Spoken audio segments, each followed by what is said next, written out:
this works because I am now broadcasting via my phone. Welcome to Brewing. I'm your host. My name's Scott Leffler.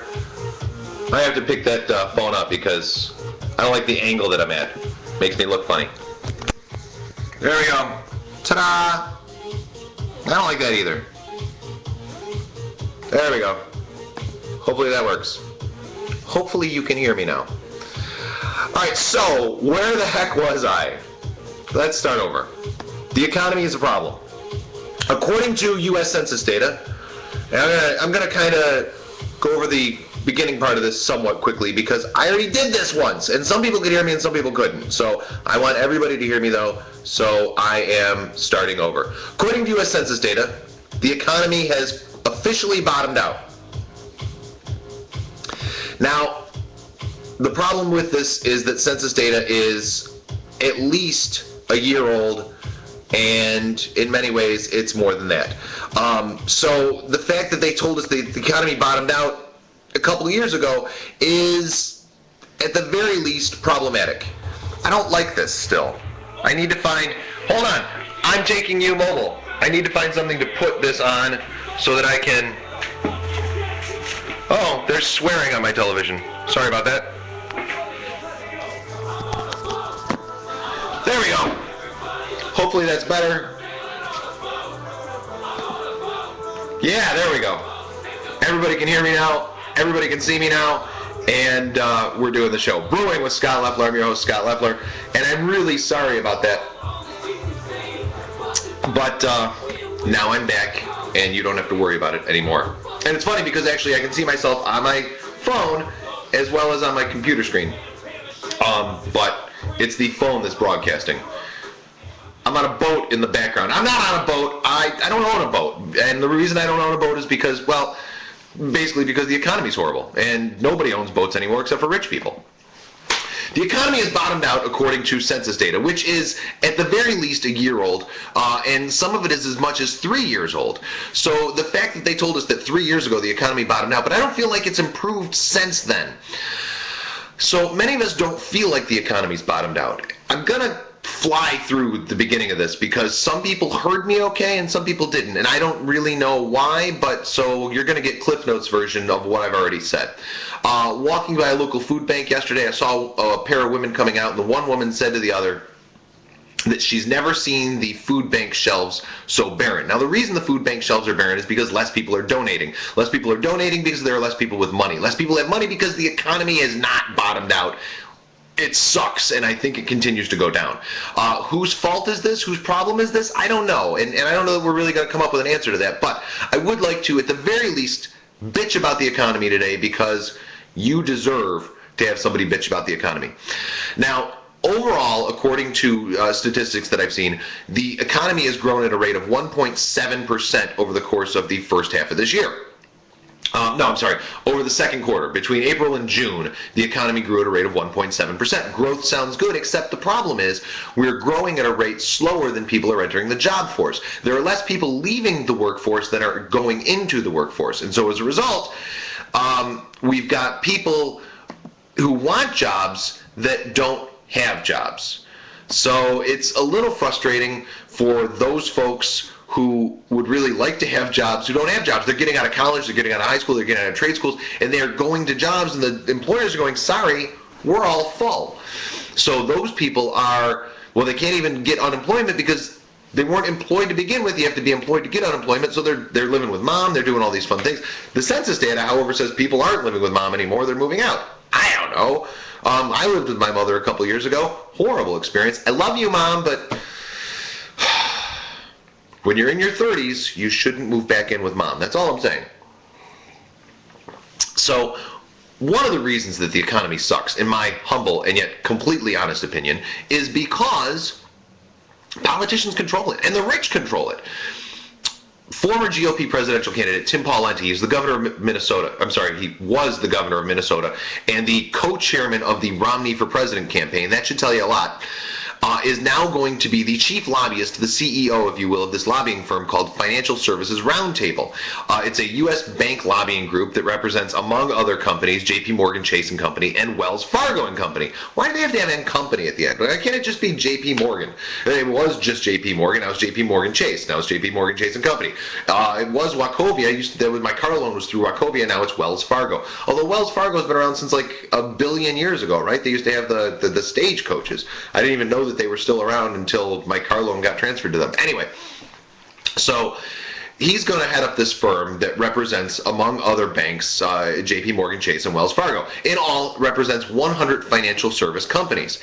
Those financial service companies have a combined assets of $92.7 trillion. Not billion, not million, not thousand, of course. $92.7 trillion they control. And now they have this guy, no, they've had this before, but Tim Pawlenty's the new guy, but they've got this guy who's going to be lobbying them in Congress. Fortunately for them, it's a former politician who already knows all the congressmen. Seems a bit suspect to me. Seems as though we have the inmates running the asylum, if you will. So we've got rich people, we've got banks who are buying votes from congressmen, because that's what they do. Just yesterday, Congress voted, the House, I should say, voted to remove public financing from the political conventions, because when it was originally decided to have public financing of the political conventions, the purpose was for taking the money out of the conventions. Now, this was instituted during the Nixon era when money in government was a problem. Wow. Don't you wish we could get back to the Nixon era? Because money in government is even more of a problem now than it ever has been. And on top of it being a problem to begin with, we're financing these things. So Congress said, you know what? Well, the Senate had already done it. The House said yesterday, we're not financing these conventions anymore. There's better ways to use the money. We'll talk about some of the better ways to use the money a little bit later in the show. I am continuing at breakneck speed with the things that I've already talked about so that I don't bore the living hell out of the people who have already heard what I'm saying, because people did hear what I was saying, other people didn't. I don't know what the dealio is. Do me a favor, tweet me at Scott Leffler and tell me what you think of our technical problems. I'm really, really sorry. I haven't done anything different today than I did before, but previously it worked and today it didn't. And I'm broadcasting from my phone, because what a great world it is that we live in. I can broadcast from my phone. I could take this all around my house if I wanted to and show you whatever and broadcast from my phone. I'm not going to. I'm just going to sit here in the living room because I like it here. It's nice. If you look over my shoulder right here, that's a picture of my girlfriend, and that's a picture of my kids. And right behind me is a dog. I don't know whose dog it is. It was something that my aunt had. I want to get something new to put in that frame, but it just hasn't been that high up on my list of economic priorities because, let's go to this. Because, and now I'm bouncing out of order, but it's all right. Because people pay way too much money for gas. Had a conversation with my girlfriend yesterday who was complaining about the amount of money she pays for gas just to get her kids back and forth to school each month. Well, each day, but the amount of money she pays per month to get them back and forth to school. And it is an astronomical figure considering the fact that school and home are a couple miles apart. As of this morning, locally, here in Lockport, New York, where I'm broadcasting from, the price of gas, the cheapest price of gas is $3.97. Most of the gas stations locally are over $4. If you go to the Indian Reservation, which is just down the road from me, you can get gas cheaper than that, but some people say that the gas isn't as good and blah, blah, blah, and they don't pay taxes and whatever. By the way, they shouldn't pay taxes. That's another issue for another day. The Indians should not pay taxes, period, ever. So locally, gas at the cheapest is $3.97. Mostly it's over $4. Ladies and gentlemen of the jury, our dependence on gasoline, our dependence on oil, our dependence on petroleum is killing us, and it is decimating our economy. Think about this. Think about how much money you spend on gas right now, and think about how much money you spent on gas 10 years ago. Now, I will tell you, I moved from Ohio to the Buffalo area in the end of 1999. When I was in Ohio in 1999, the price of gas was 99 cents per gallon. I am now paying $3.97. That's 4 times as much money for gas. That means that What cost me $10 before now costs me $40. When I lived in Ohio, I drove 54 miles one way to work. Every day I drove 108 miles. And I paid less for gas then than I did when I moved here and didn't have to drive nearly as far to get to work or whatever. And when I lived in Ohio and I paid 99 cents per gallon, I think I probably put an average of 20 bucks in my tank a week. When I was living in Tonawanda, New York, which is 18 miles that way, I paid about 50 to 60 bucks a week. And it's 18 miles one way as opposed to 54 miles one way. It's 3 times closer, but I'm paying almost 3 times as much. Now, when I lived in Ohio and I paid 99 cents per gallon and it only cost me 20 bucks and I had extra money left over, what did I do with that money? I went to local restaurants. I took my wife and kids to the movies. We went and did cultural things. We spent that extra money on things that further helped the economy out. Now we can't afford to do that. The money that we were spending at the movie theater or our favorite restaurant or the shopping mall is all going in our gas tank. And we're even driving less because we don't have the money to put in the gas to go to places to spend other money. Basically, all of our extra income right now is going to oil companies. Every dollar that you're spending on gas is a dollar that you used to be able to spend on something else. Not every dollar, I'm sorry. 3 out of $4 that you're spending on gas is money that 10 years ago you could spend on something else. Now, when I moved to New York, the price of gas here wasn't 99 cents. It was higher than that. But in Ohio, it was 99 cents. So I'm just using that comparison. Gasoline for me is 4 times as much now. Literally 4 times as much. And as a result,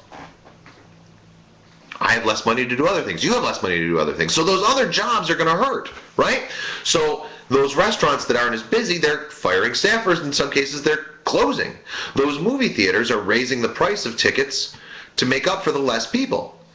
I don't know about you, but I don't have 12 bucks just to pay for a movie ticket because some movie tickets are 12 frickin' dollars. If I take my girlfriend and I take my kids and let's say we take her kids, that's 6 people. At more than 10 bucks a ticket, that's $72 just to watch the movie. It doesn't include popcorn and pop and all those other fun things. This is unconscionable to me. And there's got to be something someone can do about it. Now, I understand that the price of gas is not, quote unquote, controlled by politicians, but there's got to be something they can do to help. Now, I'm not a crazy lily-loving liberal, although some people like to think that I am because I'm not a crazy fascist conservative. But our energy policy needs to be worked on. We need things like solar energy and wind energy. We need things that reduce our dependence on oil, which will thereby reduce the price of gasoline. We need to conserve so that we can spend our money on other things that help better. Because when you go to the gas station and you spend that 60 bucks a week that you're spending on gas, how many employees do you see in that gas station? 1, maybe 2. If you go to a really big gas station, maybe 3. But most gas stations that I go to, there is 1 person there. And I spend my money and there is 1 person there. When you go to a restaurant and spend 60 bucks, how many people are there? Is it because more people eat out than buy gas? No. Exactly the opposite. But for the most part, when you spend the money at the gas station, where's that money go? It doesn't go to the employees. It goes to the gas company. And then what do they do with it? Who frickin' knows? I don't know. But it doesn't come back to me in any way, shape, or form. However, when you go spend money at a local company, when you go spend money at a restaurant locally, or even a movie theater, which I know movie theaters are corporate owned, they're owned by some company way out in somewhere, but they still employ people there, and those people then get paychecks, and those people then take their paychecks to local restaurants, and then those local restaurant employees then buy the newspaper. which keeps me employed, or do whatever it is that keeps you employed.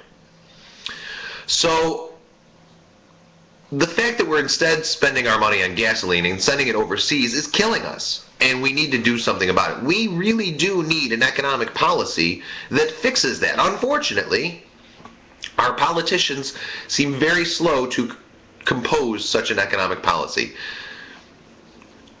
It would be in our best interest if we ourselves figured out a way to reduce our dependence on oil. That's all I'm saying. Because the politicians aren't going to do it, and here we go, I'm back in a loop. The politicians aren't going to do it, and that's one of the reasons that people hate politicians. This just in, it was more fun the first time I did it. I'm almost out of coffee. That's what happens when I have to start the show over again. This just in, people hate politicians. Washington Post and ABC did a joint poll where they found out that people don't like politicians. In fact, 71% of people hate politicians. 71%. I'm frankly surprised it's not higher than that, but that's all it is. 71% of people say, no, politicians pretty much suck.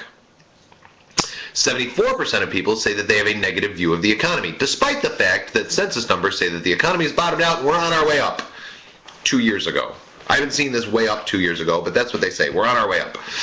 So 71% of people hate politicians, 74% of people have a negative view of the economy, and now I am caught up, bam! 59% of people have a negative view of talk show hosts because they have horrible technical difficulties and people can't hear them, or something like that. 59% of people say that they dislike political commentators, not just talk show hosts, political commentators. And I guess I'm that in two ways, because in addition to this happy little show that I do, I write a column every week that appears in the Lockport Union Sun Journal, the Tonawanda News, the Medina Journal Register, occasionally the Niagara Gazette, and on my website, which you can find by Googling me on the internet. You can find any of those things by Googling me on the internet. In fact, just Google Scott Leffler, you'll find me. Funny story real quick, and then we'll get back to the thing. I have to tell you this because this to me is hilarious.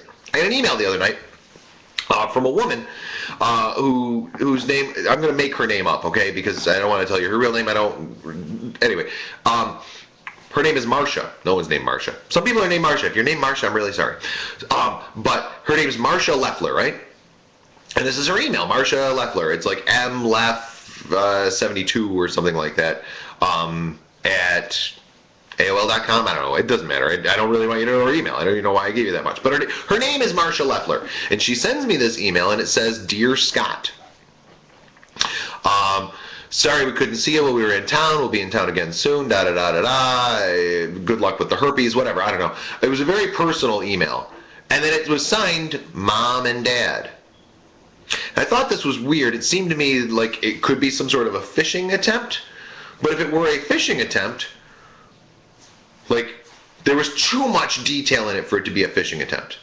So I responded back to her and I was like, Marcia, just want to let you know, you have the wrong Scott Leffler. So your son did not get this email. You might want to try him back. And she emailed back like immediately and was like, oh my gosh, thank you so much for telling me. So I guess it's good that I replied, but what are the odds? There are too many Scott Lefflers in the world because there should be only one. It's like the Highlander. There can be only one. And I'm the only one that you're watching right now live on Ustream.tv or on YouTube if you're watching it later, or on Ustream if you're watching it later. Or if you're not watching it, then I'm not talking to you, so it doesn't really matter. Tweet me during the show at Scott Leffler, and I will get it right here during my show. And it's funny because I've gotten several responses during the show, and they all talk about the fact that the show was silent. So I apologize about that to those of you who didn't hear me earlier. Hopefully you stuck around for take 2, and then take 3 actually, because I had tried a take 2 and people said, nope, still doesn't work. So I tried take 3 with my phone. So here we are doing the show on my phone, talking about the economy, because the economy sucks and we need to fix it. And the politicians aren't fixing it, and people hate politicians. There's a poll by the Washington Post and the ABC that says 71% of people hate politicians, 74% of people hate the economy, 59% of people hate me, and 47% of people hate polls, which I think is hilarious. 47% of people hate polls. 47%. Have I heard that number before? Because I think Mitt Romney hates 47% of the people. I'm not sure if it's the people that hate polls or what, but 47% of people don't like polls, and Mitt Romney doesn't like 47% of the people. And right now, at least 47% of the people don't like Mitt Romney. We'll see what happens there. Now, on the economy further. The Ryan budget, Paul Ryan, Mitt Romney's running mate, the Ryan budget would cut food stamps. Among other things, the Ryan's budget called for a huge cut for food stamps. Now, I mentioned earlier that the food bank is running low on food. And the answer to this is obviously to cut any sort of help. Somebody says it was fun watching me talk to no one, or watching me talk silently. I'm a speakeasy. No, that's a bar, isn't it? What's a talkie? That's what it is. I'm a talkie. Sorry. The Ryan budget would cut food stamps because obviously people have too much help with the food banks and all the extra food that they have because everyone's donating to them, except they're not, because the food banks, the one that I was going by yesterday, the woman came out and said, it's so empty. The answer to this obviously is to cut any help that the poor might have. The Ryan budget says, yeah, let's cut food stamps. Now, there's another plan out there, and this is one of the things that I was looking up earlier and couldn't find, and this really bothers me because I really wanted to find out the congressman that suggested this, because sometimes I talk too much. There is a Republican congressman out there who says if you have a car, you cannot get food stamps. Yes, he's saying until you have liquidated your assets, the government is not going to help you. Now, I saw somebody, actually my cousin this morning posted something about being, it was an image, but it said, I love when I'm in line at the grocery store and the person on their iPhone is paying with food stamps. There's some flaws to that logic. Just because people are on food stamps today doesn't mean that they were a year ago when they bought the iPhone. But there's this thought process that poor people should look poor and they should act poor. They should obviously wear ragged clothes, except don't wear ragged clothes because then people won't like you. You'll make them uncomfortable. So they should dress nice, but not too nice, because if you wear the designer labels, then they'll wonder where you're getting all your money from if you're on food stamps. And the Republicans, not all Republicans, the radical right wing who wants to remove any help that we have whatsoever, the radical right wing of our country wants to remove any help that the poor have in order to return us to being serfs, I believe. There's this plan that says that if you get food stamps, you have to sell your car first. If you get food stamps, if you have any assets in the bank, you have to sell your car first. Now, personal story for me. I got divorced a year ago. I'm not wealthy, not by any stretch of the imagination. I have an income. I pay my bills.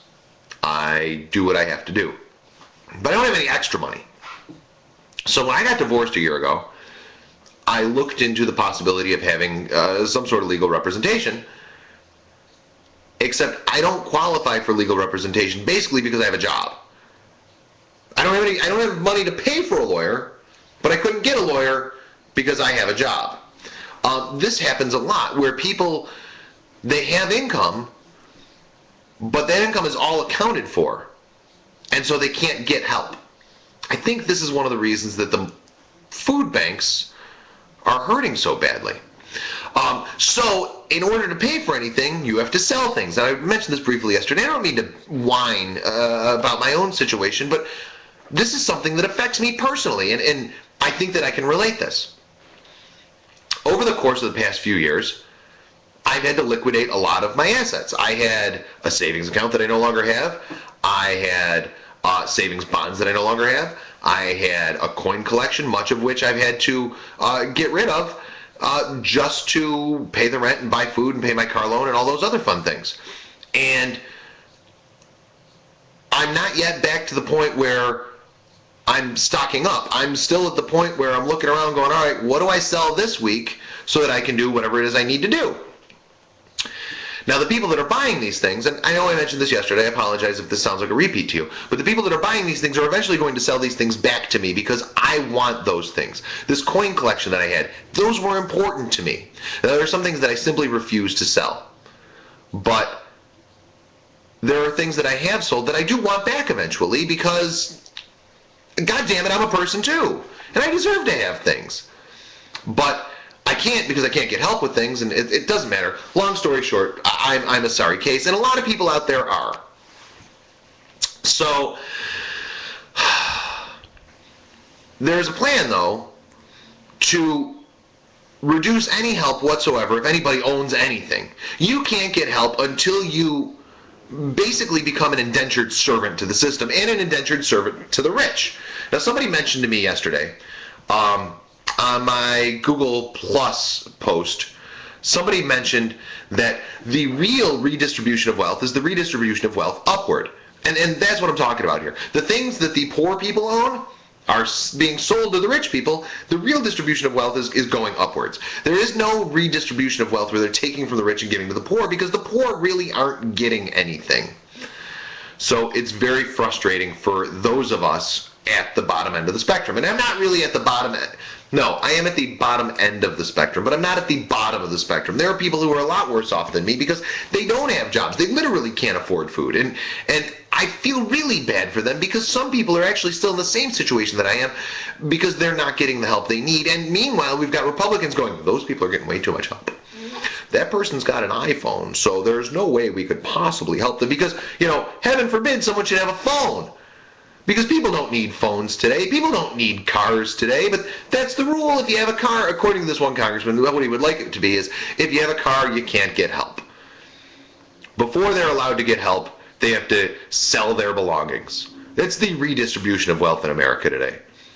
And then, once they've gotten rid of everything and they're still looking around trying to figure out what to do for food, the plan will come up that we should eat the poor.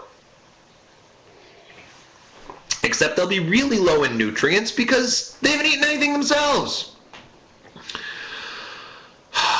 Sadly, neither the Romney campaign nor the Obama campaign, in my personal opinion, has adequately addressed this. We need to find another plan. Or we need to ignore all of their stupid plans and do things ourselves. The first thing we need to do is we need to take every congressman that there is and make them unemployed. And we need to replace them with new people. Now, I'm not suggesting that we switch all the Republican seats to Democrat and all the Democratic seats to Republican, because that's not going to help either. Because frankly, Republicans and Democrats are the problem in America. We need to find independents. We need to find real conservatives, real liberals, and preferably libertarians. I was going to turn my music on, but it already ended because I started it. Well, I didn't start it too early. The show went too long. The show didn't go too long. I had to end the show and restart the show again. But there should be music to end the show here. So just keep that going in your mind. So today's show has been a lot of fun despite the technical difficulties. I want to eat the poor. I want to help the poor. I want to do whatever I can to help the poor, except I can't help the poor that much. I mentioned, was this in the first show or the second show? I don't remember, but I mentioned that I had a friend who was raising money for, I believe it was cystic fibrosis, and I donated $1 because that's what I could afford to do. If you have $1 that you can donate to a cause, do that. Because that $1's not going to affect you that much, but it could affect the cause a lot. We had that bus driver in Rochester who was bullied, and people donated like $1 million to her because they felt bad for her. That's awesome. But man, that $1 million probably could have gone to a more worthwhile cause. I'm not saying that people being bullied is not a worthwhile cause, but it is not the end-all, be-all. There are other things. There are food banks that need your help, ladies and gentlemen. That's all I'm saying. Is that still going in your head? Because that's still got to be going in your head, because it's not going on my TV, because technical difficulties and the music stream ended sooner than it should. I could actually get up and fix it, but then I'd have to walk out of the screen and it'd be like, and then you'd be like, where'd Scott go? Because earlier you couldn't hear me, then you'd be like, I can't see you. And I don't want to do that to you. Anyway, thanks for tuning in to those of you who did. Thanks for sticking around to those of you who saw this episode once and a half. And please do me a favor and tweet me. Let me know what your thoughts are. How do we fix it? Because the politicians aren't doing a good job, and that's why we hate them. And don't eat the poor because they're very high in fat and very low in nutrition. So, thanks for tuning in to Brewing. I'm your host. My name's Scott Leffler. I'll be back tomorrow. Tomorrow's beer day! Tomorrow's beer day! Today's coffee day. Tomorrow I have off work, and tomorrow can be beer day. So we'll do that. Thanks for tuning in. I'll see you tomorrow here on Ustream.tv if you're watching live, and I hope you do. And if you're not watching live and you're watching it on the YouTube, cool. But dude, watch it live. It's more fun. You can tweet me right during the show. And Scott Leffler. I hope you can hear this because I'm whispering. I love you all. Have a good day.